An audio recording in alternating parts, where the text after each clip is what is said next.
within Africa? Thank you, Natalie. And my view is the first thing is we in the private sector have to get away from this feeling that we're immune to the problems of the general populace. And let me explain what I mean by that. So over the years, we have found a way, the elites have found a way to essentially exclude ourselves from the grief of the common man. We will live in our own private gated estates. We generate our own power. We, if necessary, generate our own water. We provide our own security. We essentially stick our heads in the ground and act like, economically we're above all of this and we can escape, the fate of the common man. Now we need to recognize that that is a lie that we're telling ourselves. If it gets bad enough, it will get to us in our gated estates. We are not safe. Once we understand that we're not safe, and by the way, we also have the segments of the private sector that is colluding essentially and conniving with bad governments and essentially saying that we're getting our own cuts, we're getting our own contracts, we're making our own deals, and really we have to keep quiet. Now, when everything goes sour, as it will inevitably if things continue that the way they are, we will all be victims. Now, so what should we do instead? We need to start putting our money where our mouth is. We need to raise funds that are dedicated to, through like political action groups, political action committees, raise funds that are dedicated to ensuring that the right candidate gets into government. These funds will then be backed up with screening of candidates and very strong and consistent advocacy. In terms of also how we run our companies and how we run our businesses and how we interface and do business with the public sector, we need to begin to set up our own codes and live by them and name and shame our members when they go outside of these codes. Bottom line is that charity begins at home. It starts with we ourselves, and the denial game must end. Of course, there should be a lot of conversations, advocacy, but it cannot be all talk. There must be action that we're putting behind our talk.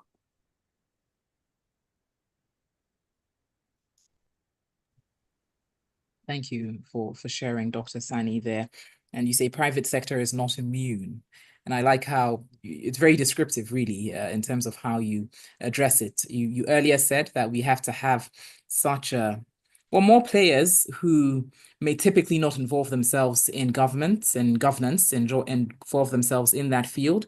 And the private sector as well should recognize that in no way are they immune, right, from what happens at the local or ground level within governance and politics. Thank you for sharing your insights there. Now, Dr. Brian, I would need you to kindly respond to these. Now, there were a few comments that were highlighted, as Dr. Sani has just touched on, and we earlier had Professor Abuchi highlight as well. Yes, we need private sector to be more involved in governance in Nigeria and across the continent. But I found it interesting, the point that was highlighted earlier on the governance deficits that organizations like the IMF tend to sort of play on, right? And they feed on the underdevelopment of, be it Nigeria or many countries within Africa, Ghana. How does the book, from where you sit in public policy, how do you feel like this can be addressed? And specifically with this book on building stronger states, what solutions and strategies does it put forward in terms of dealing with that dependence on bodies and institutions like the IMF?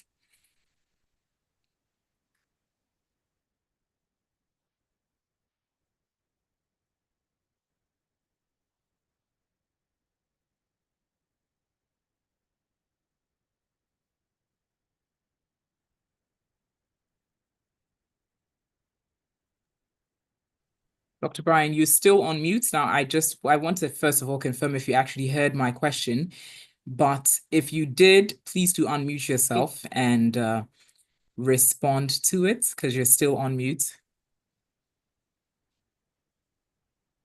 Well, while at that, Dr. Brian, earlier I acknowledged the presence of Babatunde Obrima, Dr. Babatunde. So thank you so much for being with us. And as I did share earlier, I'd also had wanted you to share any comments that you had with regards to the issues addressed in the book and the strategies put forward in the book. So Dr. Brian, you're unmuted now, but Dr. Babatunde, if you could kindly do that briefly, and then we will take Dr. Brian's response. Thank you.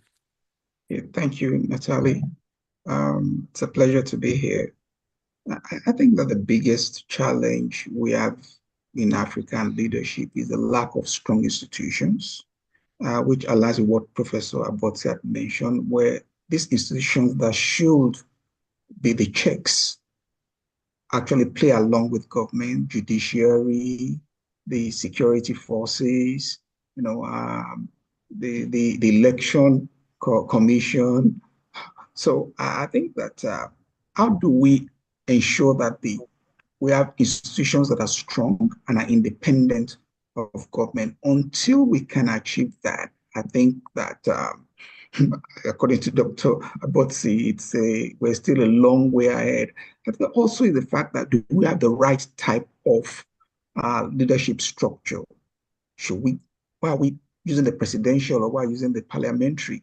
I mean, they're not natural to us. So how do we define what really works for us? I think we need to get to that stage. What will work for us that will ensure that Africa progresses? I think those are two issues that needs to be addressed, and until we can really deal with those two issues, I guess that will just be, like you said, campaign development is what we're going to keep having, and what we have is money politics. The biggest bidder takes the vote, and which is quite sad.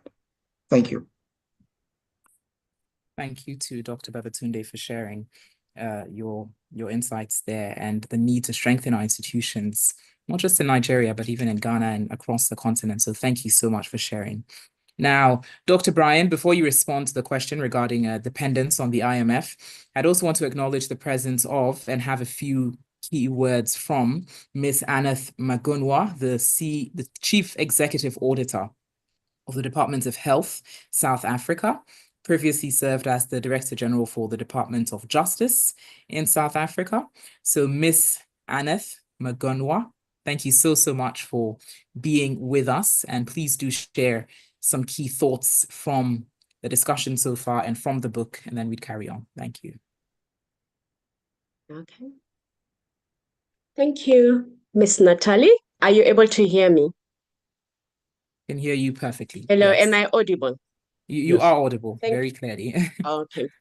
Thank you so much. I have gone through the book, maybe just a little bit about myself. I've also worked in the National School of Government. So even as I'm listening, that gave me a bigger perspective of how the whole of government actually operates. So I read the book and I actually found it to be interesting. And yes, I'm hoping we can really build stronger states in Africa.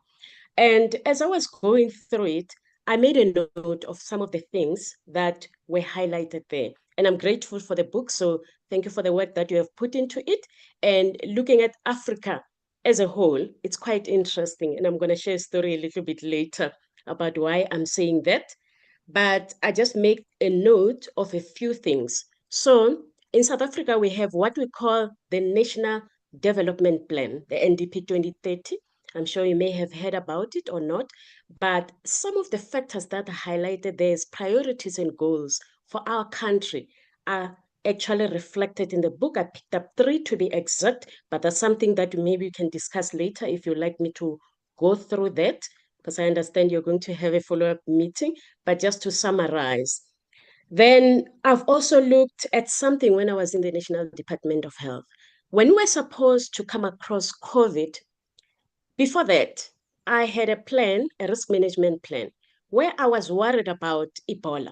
And it just so happened that I felt sitting there and addressing Ebola as South Africans, it's not going to work. And I was sitting and wondering, and here is the book, and I'm wondering, why didn't I get that book back then when I so dearly needed it?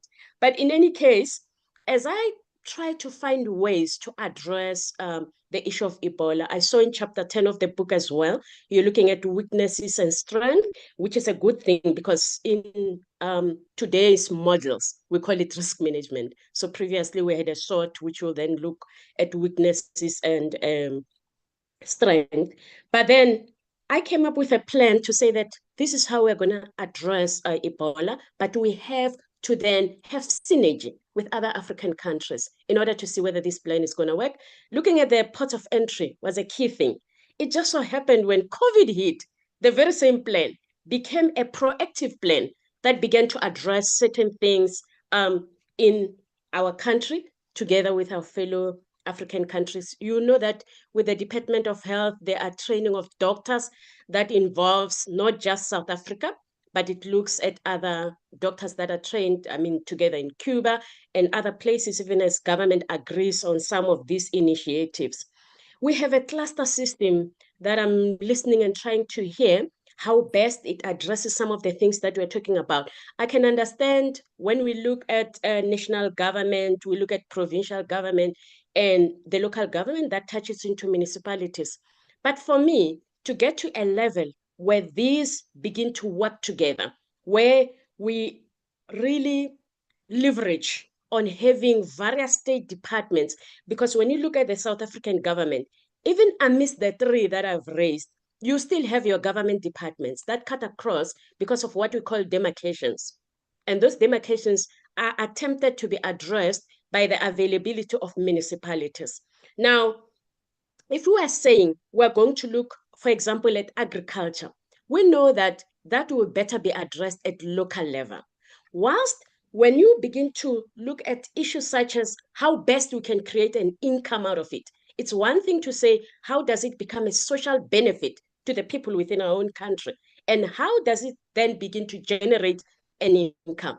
And for government, it's really a different ball game altogether. Too many dynamics there, because the heart of the people, even when you're sitting in government meetings, say for instance, SCOPA, which is where Parliament then begins to meet with executive management. Some of the meetings where I sit in, ministerial meetings as well, then the people's hearts are saying, we want to have a social benefit, which is then empowering our people. But then how do we then best get funding in this case? Where we can then take some of the resources that we have. So if we're using agriculture, for example, as an example, worked very hard to really derive from our own country. We have minerals as another example. I know maybe I'm going too much and I'm taking too much and fitting it into one ball, but we can then unpack it a little bit later. How do we then take that and generate an income that comes back into our country and becomes a benefit? And when you look at our currencies that vary, we can take advantage of some of those things. And with the clusters, if I were to go back there as well, you will then have your economic development as a department that is separate from the DTI. But the cluster then seeks to combine those together with agriculture, social development, and whatever. And most of the things that are raised in the book, should it be taken as a strategy that we can then look at to say, how best can we take this to the ground? And there's a part that bothers me, which is a part of implementation. I'm not going to go and repeat what I think you call him Professor Abosi. Sorry for the spelling if it's not correct. We may be pronouncing these things differently. He has raised certain things such as state capture and I'm just going to I made a note, corruption. So when you look at those, from where I'm sitting as an auditor, for me, it's risk management. If we have a very good risk management plan, we won't miss any of the things that we're talking about.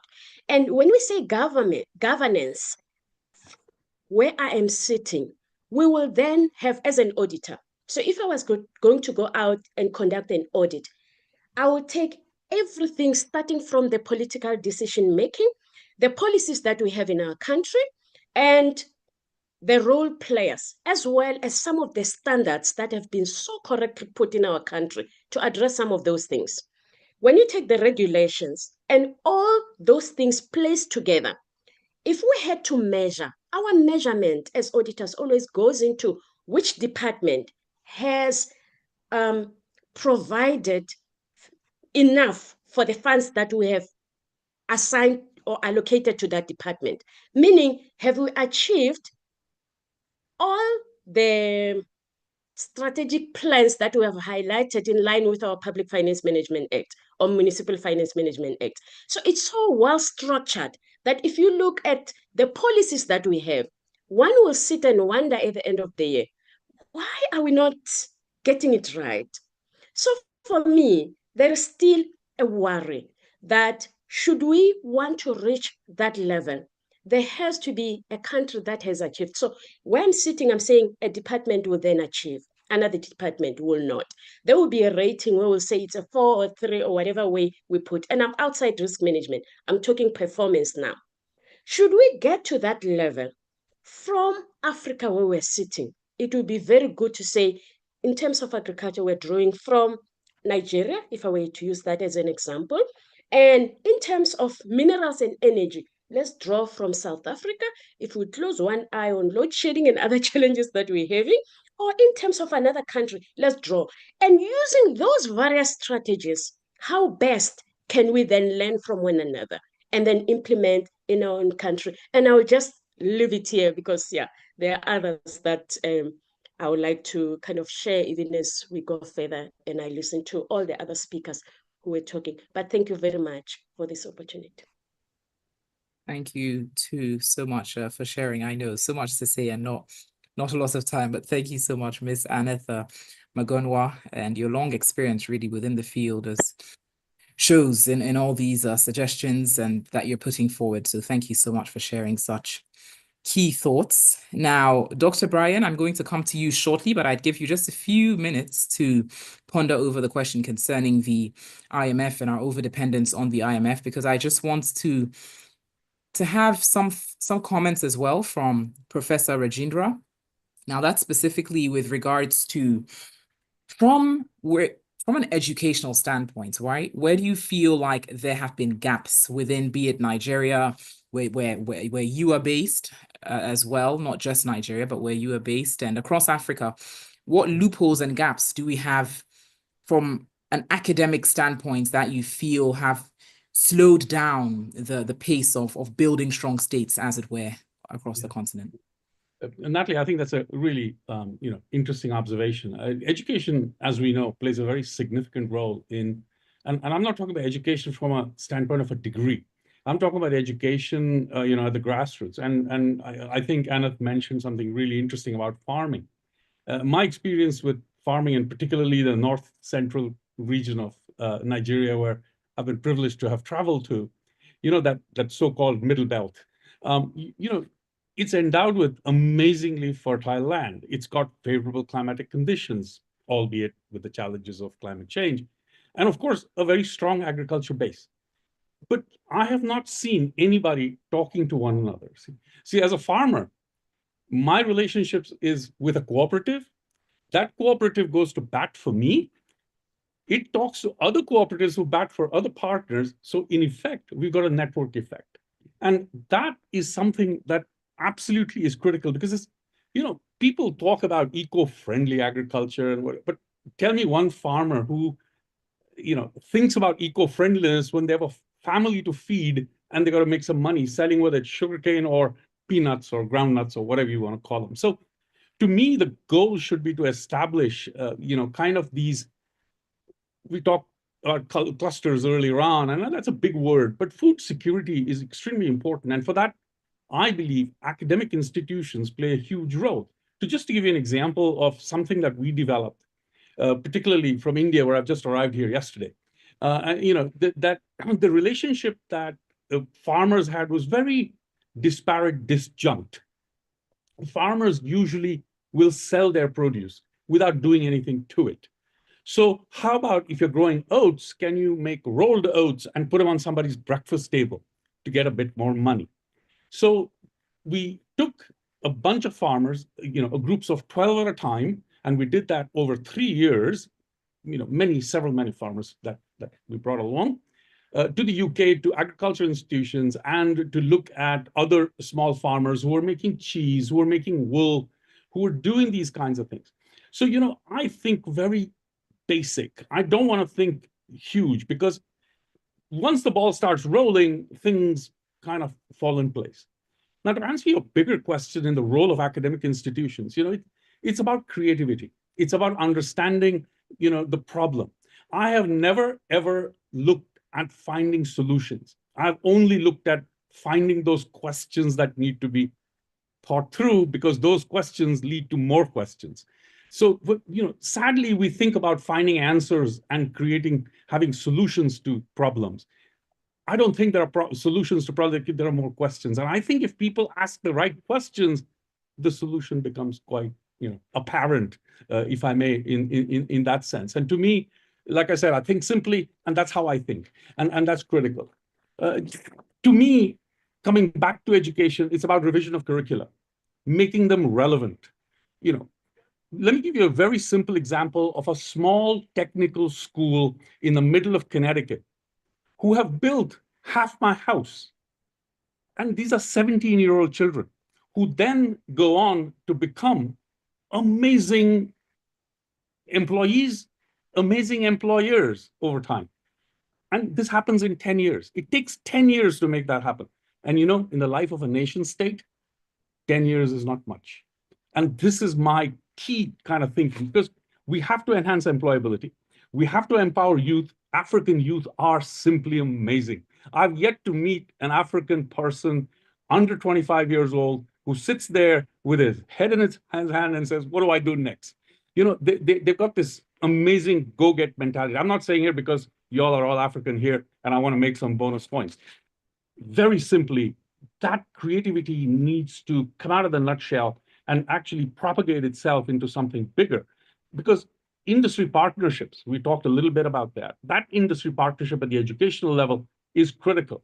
And some of us have that experience in building those. And that's why when I talked to Brian earlier on to participate, I said, let's take this further in a way that allows us to strengthen our relationships within the diaspora, but also taking forward an appreciation of what academic institutions can bring to the table to enable and to reduce the gap between work, employability, and education. These are three very distinct, entities that I believe are absolutely critical. And that's where institution building starts, because it starts with capacity building, something that we've been involved with. And whether it's NDP 2030, your priority goals that we talked about, or it's synergy with other states, all of that comes under that educational umbrella, which we all must, kind of think about and think hard about.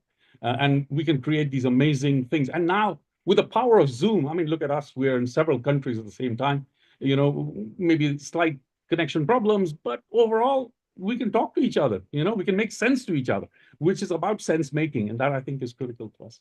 So thanks again, Natalie. Thank you so much, Professor Rajendra. Very simply put. Thank you very much for that. And yes, as you highlight, empowering the youth as well. We do know that Africa's youth population is quite significant. 60% of the continent's population is below the age of 25.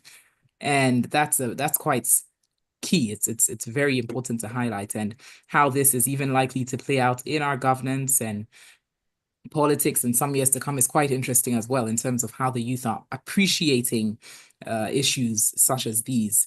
Now, Dr. Brian, your response to my question concerning the IMF, and before you go ahead and respond to that, I would just highlight some key statistics with regards to that sort of reveals or goes to back our overdependence on the IMF, as was earlier highlighted by Professor Abuchi. We know now the IMF has provided financial assistance to Nigeria.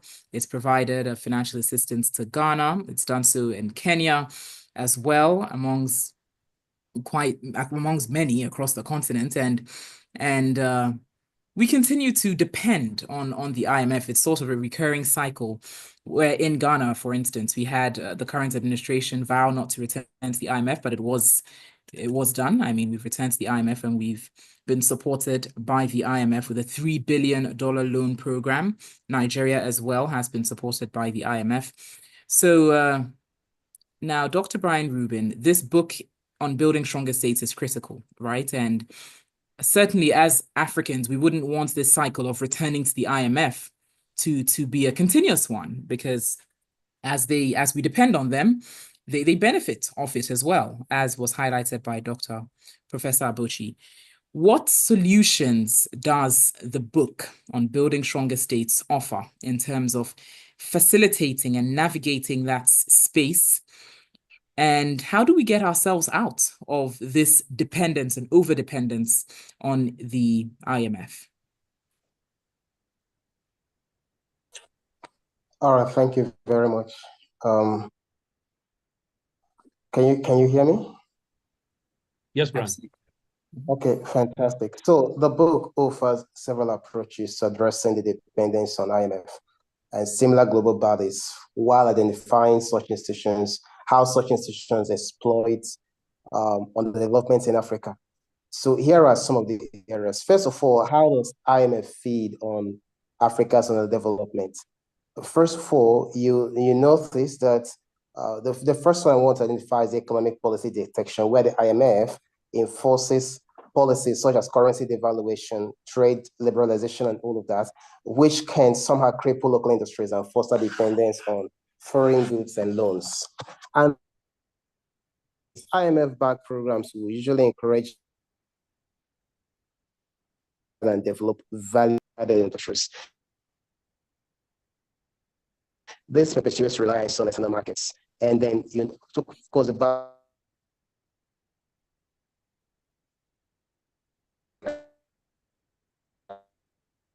fall into a cycle of borrowing and to loans keep.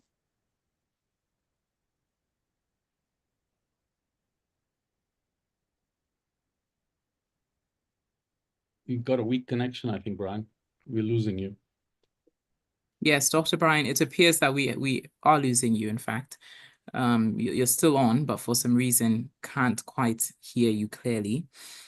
Now, this is, in my opinion, a very important question, and we need some guidance, I believe, as per how to worm our way out of the IMF in some years to come and become a lot more self-dependent in terms of our states and our countries.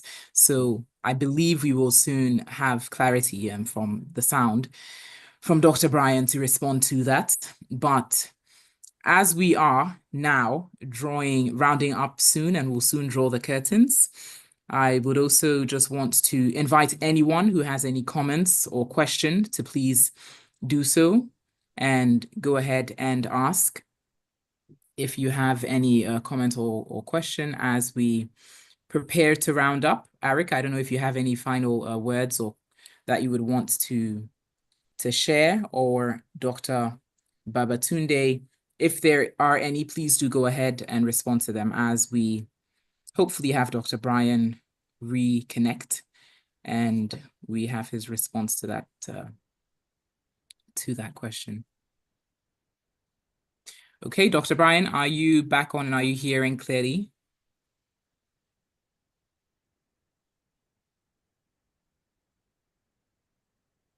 Okay. So well, I'm sure we'll get him clearly in just a few minutes, but it looks like he just hopped back onto the call. Yeah. Now, in the absence of any further questions or comments, I'm sure we would all agree, really, that the points that have been highlighted here are critical, and the book is a much needed one, not just across Nigeria, but in Ghana, across the continent. And I see on the chat as well, Dr. Allison mentioned there's so many insights, and this conversation, very important, mustn't end here. It certainly must not end here. The passion from within, the desire for change is indeed real. Absolutely, Dr. Allison. And this is why we are going to be organizing a subsequent discussion, right? A much more detailed discussion, because I know that many of our speakers, we didn't get the time to properly touch on the topics. But this is to say thank you yet again to each and every one of you for sharing your thoughts, your insights, and for committing to purchasing the book and sharing it within your network and ensuring that we get the word out there some more. Now, finally, Dr. Brian, we appear to have actually lost Dr. Brian. He's hopped off the call. I'm going to send him a quick text and hopefully he gets back on. I think also, Natalie, Yes, please go ahead. Yeah, this is kind of a valuable exercise, in driving forward, what we can learn from various economies within the African environment, but also, through the ASEAN region and through this, the network that, what we ordinarily call BRICS. I don't like these kinds of, Yeah. putting people in a shell, but still looking at India, China, for example, and how they have brought around development to the fore, whether it's manufacturing, whether it is information technology or what have you. I don't know how many of you have heard of a firm that has produced a new battery encapsulated in diamonds. No, haven't heard. I haven't heard of that. What if I told you that all people associated with development of this product are based in Oxford in the United Kingdom, and guess what? They're all Nigerian. Whoa. Africa does not know its power. I have always said this for the last 25 years. When I see people that I have had the privilege to work with, nobody would, ever dream of saying what I've just said.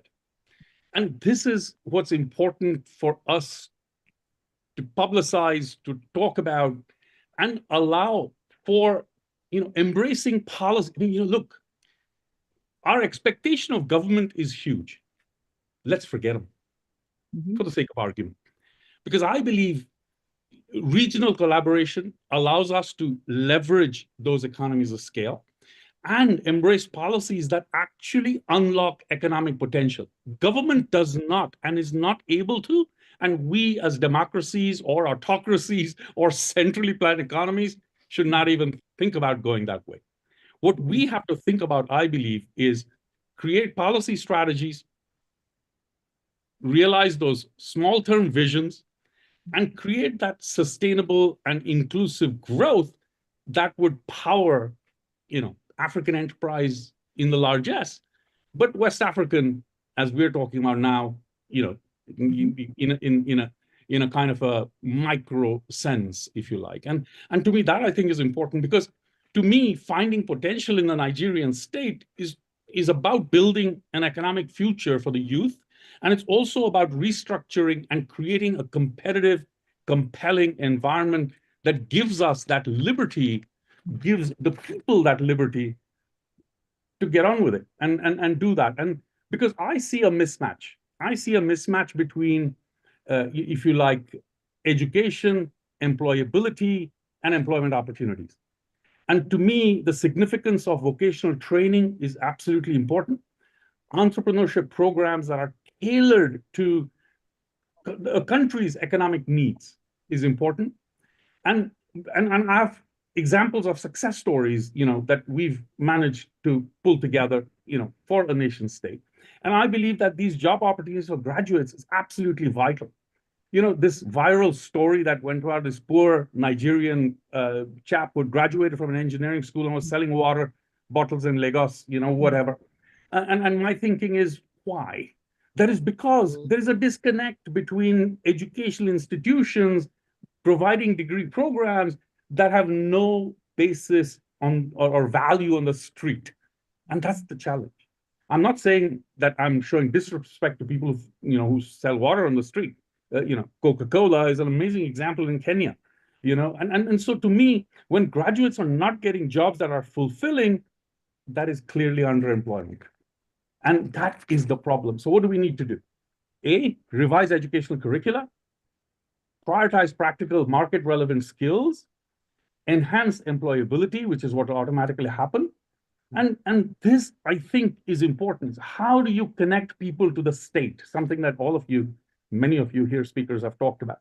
So empowering youth by providing resources to startups, for example, understanding that strengthening partnerships is critical with industry partners, promote internships, promote apprenticeships, whatever the case might be. As I said, half my house was built by 17 and 18-year-olds who had the proper apprentice training with faculty who are supervising these people, and what an excellent job they've done. So to me, that is that institutional building that we talk about in the largesse, and we can start that with academia, and we can create these programs, which I have been absolutely privileged to be part of over the last almost 30 years, in working both in industry and academia, allowing us the chance to do that. And again, for me, what's important is for all of us to come together and hash out critical need programs that allow us to show wins at the small level, small step at a time, and it can blossom into something pretty remarkably large that will draw the world's attention. And I'm sure in the present company, we can actually do that and do that quite effectively. Thank you so much, Professor Regina. Very key points shared there as well. And I'm going to pose my question to Dr. Brian based on your quote of Africa not knowing enough of its power, right? And it's this perspective that I believe also leads us to institutions like the IMF over and over again. It's this perspective that lets us underperform at so many levels. So thank you so much for sharing that. And Dr. Brian, with that being said, how do we worm our way out of the IMF? And how do we ensure that our states are self-dependent, our GDP is increased, Right. and jobs are created as well? Yes, your final thoughts on that, please. All right, beautiful. So thank you so much. First is to understand how IMF actually feed on Africa's underdevelopment. All right, so first of all, when most of the IMF policies, they enforce policies such as currency devaluation, trade liberalization, and this can cripple local industries and foster dependence on foreign goods and loans. And then we have this cycle of debt dependence, right? Many African countries fall into that cycle of borrowing and refinancing debts, high interest payments, and conditionalities tied to loans keep nations economically subservient. And of course, the IMF will encourage you to focus on extractive industry instead of actually selling developed value-added industries. The IMF-backed programs often encourage African nations to export raw materials, and this perpetuates reliance on external markets and low value exports. So how can we change that? First is homegrown economic models. This book advocates for strategies rooted in local realities rather than externally imposed frameworks. So by understanding our unique assets, African nations can create policies that prioritize self-sufficiency. Second is economic diversification, where African states must shift from resource-dependent economies to diversified industrialized economies. This, of course, will involve investing in sectors like manufacturing, technology, agriculture, etc., to reduce vulnerabilities to global price shocks. And then, of course, we need to strengthen regional collaboration. That is where platforms like the After African Continental Free Trade Area becomes very important, which can help African nations reduce reliance on global financial bodies by fostering intra-African trade and financial cooperation. Again, talk about debt management and transparency. Borrowing should be focused on productive ventures that stimulate growth. You don't borrow to buy aircraft for the president or borrow to renovate the president's mansion. No, you don't borrow for consumption. Borrowing should be for productive ventures. There should be greater transparency in contracting and spending, and that will reduce the risk of overborrowing and corruption. And then talk about domestic revenue mobilization. Expanding tax bases, reducing illicit financial flows, improving compliance can help us fund our development without relying on external loans. And then look at the local industries and SMEs. By creating favorable conditions, easing the process of doing business, African governments can stimulate job creation, right? Make sure that the necessary infrastructure that will make it easy for SMEs to actually create value and capture value are put in place. That will reduce the need for IMF intervention. So also, what about PPP? So governments can leverage partnerships with private entities to finance infrastructure and social programs, and that will again reduce such dependence. And Prof just talked about looking at the curriculum, because you cannot remove human capital development from this, investments in education, skill building, making sure that people are taught the relevant things they need to succeed in today's economy, right? And so investment in education, skill building, and health will enhance productivity, innovation, and that will make economies more competitive and less reliant on external loans. So how do we address this IMF exploitation? We need to reform the global financial institutions, and there has to be alternative financial systems. We need a unified African voice. And then, of course, we need to shift focus to sustainable financing. And by that, I mean, developed African nations must prioritize long-term investment over short-term gains, ensuring that borrowed funds are used to build capacity and reduce, the need. Those will be ideas you'll find in the book and how we can get off that trap.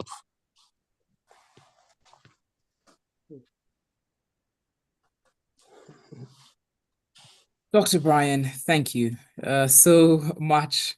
Now, you've pretty much, shared a clear guideline, right, as per how to ensure that we find ourselves not continuing this cycle of always returning to the IMF, homegrown economic models you touched on, and what I personally view as most important, ensuring that our borrowing is always towards productive ventures, right?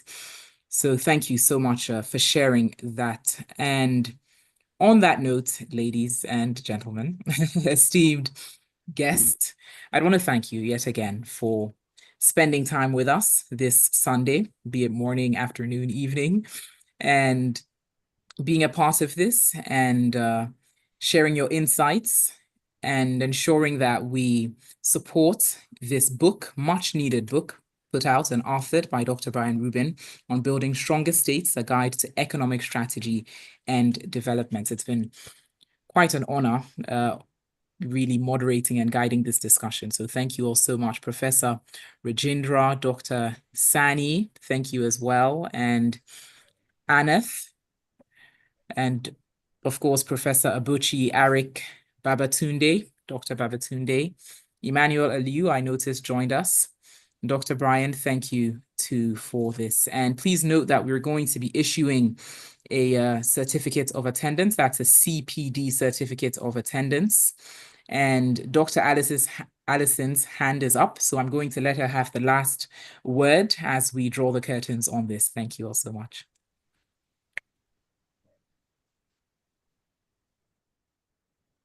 Sorry, Natalie, it was just simply to just say that, we are so grateful for people staying on. Some of us have been here for 4 hours.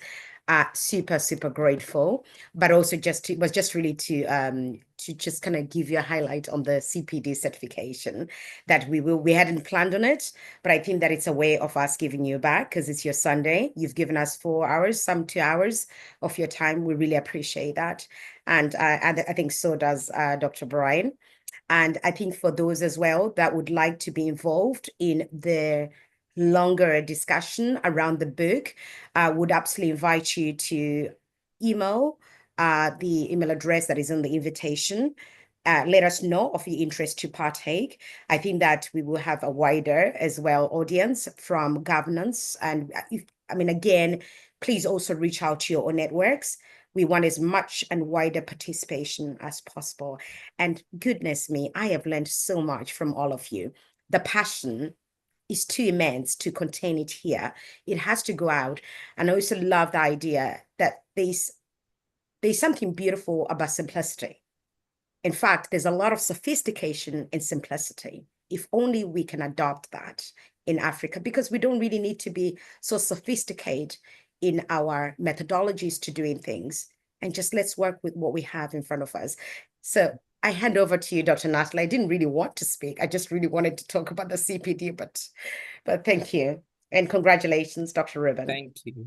Thank you, Dr. Allison. You keep adding doctor to my name, so possibly I should find myself venturing into, but thank you, Dr. Allison, for that. No worries. And yet again, thank you all so much for being a part of this. It's been an honor. We learned so much, and we need to carry these conversations forward and continue networking. It will be helpful, I believe, Dr. Brian, if any would want to exchange, be it emails or contacts, to sort of collaborate on something that is we're all aligned on, please let's do so. And so once again, thank you all so much for taking time from your busy schedules to be with us here. And congratulations to you, Dr. Brian, on this much needed book. Thank you. Thank you. Thanks a lot. Thank you so much. Bye-bye, everyone. Have a wonderful rest of the day. And Bye-bye. you and Bye. Merry Christmas if you celebrate. So lovely. Absolutely superb. Good start. Thank you. Look forward to the Merry next one. Christmas. Bye-bye. Thank You were you. wonderful, Natalie. Thank you so Bye. much. Thank you so much, Dr. Addison. Thank you. Thank you, Awesome. Professor. Awesome. Thank you. Thanks, Bye. Natalie. Take care. Thank Yeah. you all Bye, so Alison. much. Bye. Bye. Bye. Thank you, Prof. You're very welcome, Natalie. Very welcome. Let's get together and hone in on a Yes. couple of things that we've Sure. talked about and kind of create a workshop-ish kind of thing that we can design together, if you like, and Yes, pull together. And Brian, you and I Sure. can talk about this at length and see what most once the definitely. season's over. I'm going to be in India till the 5th of February, and I've got a conference that I'm presenting at in January, Okay. which relates to some philosophical issues, but how they kind of inform business practice in a global Right. sense, and some really interesting things. And we've got a lot of domain space to cover in that sense. That I've been privileged enough to participate in several of these.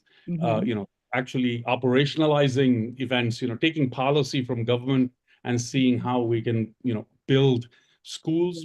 And identify with. Yeah. The kind of approaches that strengthen the capacity of youth to have employable opportunities rather than just talking about giving them a certificate Yeah, that says, very here's your important. degree, now go find a job, So we can Very think important. through all of those things. Yeah. Thank you so much. We should speak further. I will request, Dr. Brian is still on. I don't know if he's actually listening, but I'll send him a message and request for your email and contact. I've And I'll got reach all out my to you. coordinates. Brian has all my coordinates, so he's Okay, more than happy to perfect. touch I'll on do it. so. I'll send you a message as well. Yeah. Thanks, Thanks, Brian. you. You guys take care. Take Bye, care. Natalie. Have a good Bye. one. Take care. Yeah, bye. Cheers.